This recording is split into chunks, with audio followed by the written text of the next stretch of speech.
اعوذ باللہ من الشیطان الرجیم بسم اللہ الرحمن الرحیم السلام علیکم ورحمۃ اللہ وبرکاتہ۔ حضرت عبداللہ بن مسعود رضی اللہ عنہ روایت کرتے ہیں، نبی اکرم صلی اللہ علیہ وآلہ وسلم نے ارشاد فرمایا، جس کو 4 چیزیں عطا کر دی جائیں اسے 4 چیزیں عطا کی جاتی ہیں۔ اس کی وضاحت اللہ کی کتاب میں موجود ہے۔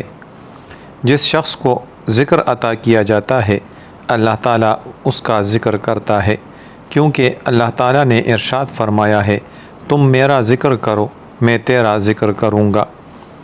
جس شخص کو دعا عطا کی جائے اسے قبولیت عطا کی جاتی ہے، کیونکہ اللہ تعالیٰ نے ارشاد فرمایا ہے، تم مجھ سے دعا کرو میں تمہاری دعا قبول کروں گا۔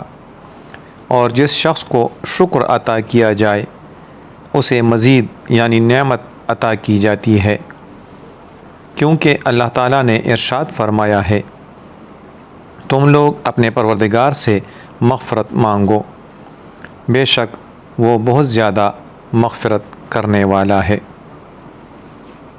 حضرت عقبہ بن عامر جہنی رضی اللہ تعالی عنہ نبی اکرم صلی اللہ علیہ وآلہ وسلم کا یہ فرمان نقل کرتے ہیں، مزاج کی تیزی 2 قسم کی ہوتی ہے، ایک قسم کو اللہ تعالیٰ پسند کرتا ہے اور دوسری قسم کو ناپسند فرماتا ہے۔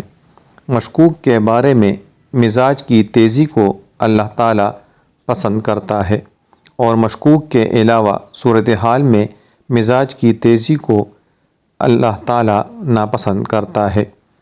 اور اترانا 2 طرح کا ہوتا ہے، ان میں سے ایک کو اللہ تعالیٰ پسند کرتا ہے اور دوسری قسم کو اللہ تعالیٰ ناپسند کرتا ہے۔ اور جب کوئی شخص صدقہ دیتے ہوئے اتراتا ہے اللہ تعالیٰ اسے پسند کرتا ہے، اور جب کوئی شخص تکبر کرتے ہوئے اتراتا ہے تو اللہ تعالیٰ اسے ناپسند کرتا ہے۔ نبی اکرم صلی اللہ علیہ وآلہ وسلم نے یہ بھی ارشاد فرمایا، 3 قسم کے لوگ ایسے ہیں جن کی دعا قبول ہوتی ہے، والد، مسافر اور مظلوم۔